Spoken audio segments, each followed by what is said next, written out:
Israel and Hamas have finally reached an agreement for the release of 50 hostages. 3 Americans are expected to be among them. The deal includes a 4-day pause in the fighting and puts Israel and its soldiers at risk. CBN News Middle East Bureau Chief Chris Mitchell has the details from Jerusalem. The War Cabinet presented the agreement to Knesset members. It's a deal that will take place in 2 stages.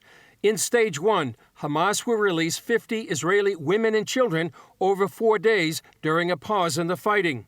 Israel will also release 150 Palestinian prisoners, also mostly women and minors. Israel will then allow around 300 aid trucks per day to enter Gaza from Egypt, plus more fuel. The ceasefire will last 4 days. In Stage 2, the release of an additional 10 hostages will result in 1 additional day in the ceasefire. Some warn it will be hard to resume the war once it's stopped, but Israeli Prime Minister Benjamin Netanyahu said the fighting will go on. There is idle talk outside, as if after the truce to return our abductees, we will stop the war. So I would like to make it clear, we are at war, and we will continue the war. We will continue the war until we achieve all our objectives, eliminate Hamas, return all our abductees and missing persons, and ensure that there will be no element in Gaza that threatens Israel. CBN News war correspondent Chuck Holton, who has talked with Israelis as he's traveled throughout the country during the fighting, says the deal answers a global cry for freedom for those who are held captive. You have the chance to get out, especially some of the women and children that are being held hostage. And there are so many people here in Israel and elsewhere around the world who are clamoring for that. But he believes it also involves risk. They have to weigh the fact that this is going to put more IDF soldiers at risk, because the longer you have troops in the field, the more risk that they take on. And it lends some legitimacy to Hamas, so that's not a good thing. It also takes the pressure off Hamas for a time, at least for several days, and lets them have time to rearm and refit and rest and plan what they're going to do next. And so ultimately it will probably draw out this conflict longer, which obviously is not a good thing. In 2011, Israel released more than 1,000 Palestinian prisoners, including Yahya Sinwar, who is now head of Hamas in Gaza, for 1 Israeli soldier. On October 7th, Hamas kidnapped more than 240 hostages. Since then, their return has been part of a nationwide and global campaign to bring them home. The IDF released footage this week that showed some of the hostages were brought into the Al-Shifa hospital. While the return of 50 hostages will bring relief to dozens of Israeli families, the anguish of nearly 200 other families will go on. Well, Chris Mitchell is with us now from Jerusalem. So, Chris, what can you tell us about the 3 Americans who are expected to be released? Well, Gordon, there are 2 women and also a baby girl, a 3-year-old girl named Abigail. And actually on Friday is her birthday. And her story is really poignant. Apparently, she was in her father's arms. And when Hamas terrorists shot her and murdered her father and her mother, 2 siblings, I believe 6 and 14, were in a closet for hours. They escaped, but apparently Abigail went to her neighbors, ran to her neighbors, where she was kidnapped by Hamas. So going from a peaceful kibbutz on a Saturday morning, a Shabbat morning, to a terror tunnel is really traumatic for a 3-year-old girl. We know there are 10 other Americans apparently unaccounted for that may be part of these 240 hostages. And also there's hostages from dozens of nations that have yet to be released. Well, what are other families that are going to be waiting for loved ones? What are they doing, and what can Israel do to get them free? Well, apparently, according to this deal, if there are 1 more day of a ceasefire, 10 more hostages will be released. So that's one incentive for Israel to actually continue the ceasefire.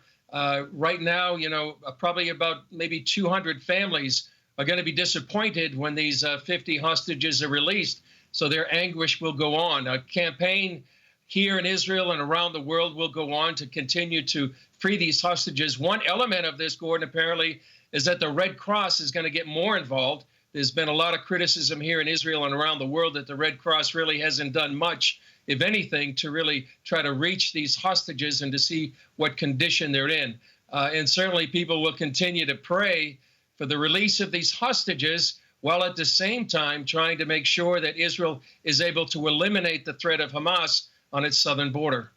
Does this mean Hamas will actually now stop firing rockets into Israel? Is that part of the deal, or are they going to continue the rocket attacks?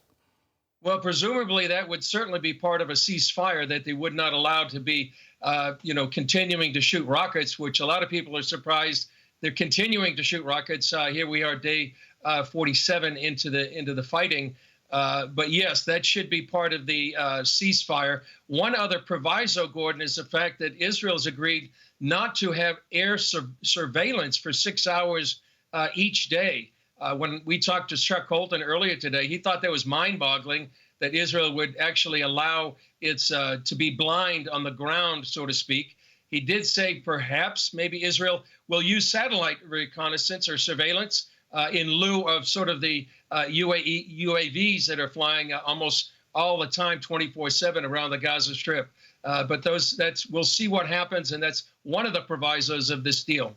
Well, it is, from my view, that just means they're allowing Hamas time to reload and get further dug in. That's been the critique, but at the same time, frankly, hallelujah, hostages are being released. And for a 3-year-old girl to be kidnapped is mind-boggling to me. And I don't understand this whole world opinion that somehow or other the Palestinians are the victims here. They took a 3-year-old girl. No. Prime Minister Netanyahu is promising that the war against Hamas will still go on. Is the Israeli government concerned there will be growing international pressure for a permanent ceasefire, allow Hamas to still exist? I think that's a big concern of the government, but they had to weigh that, and that's been the conundrum for the Israeli government all along. What's the ethical and the moral decision to make? You want to do all you can to free the hostages. On the other hand, you don't want to stop a war that would eliminate this sort of terrorist monster on their southern border. Israeli President Isaac Herzog talked about that dilemma. He sided with the cabinet and said it was the right decision. But the concern is once the ceasefire begins, that the momentum of the fighting will stop. The momentum will increase international pressure to have a ceasefire. And some people are making the point that when Israel starts if they start the war again, then it's going to put Hamas in the sense of a humanitarian gesture by releasing the hostages and put Israel as the aggressor to starting the war again. So that's a huge consideration for Israel as it's weighed what to do one way or the other, Gordon. All right. Well, Chris, thanks for the insight and thanks for all that you're doing and your reporting throughout this conflict. It's been absolutely incredible. So thank you. We appreciate all your effort.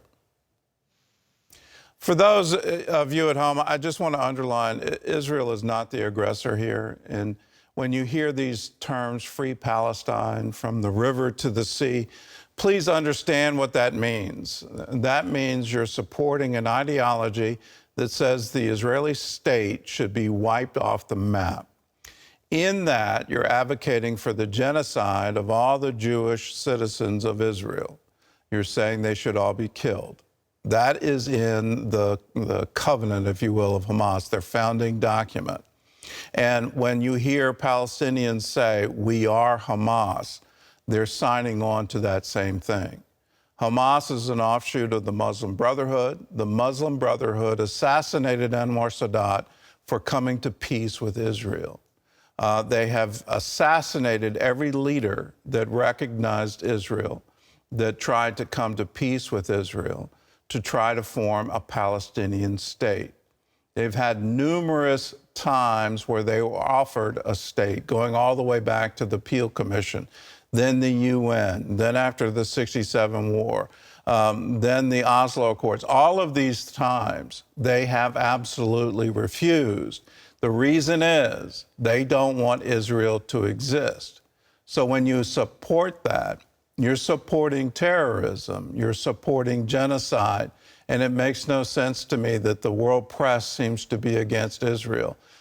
Israel is not the aggressor here. They have been the victim and have been the victim for decades.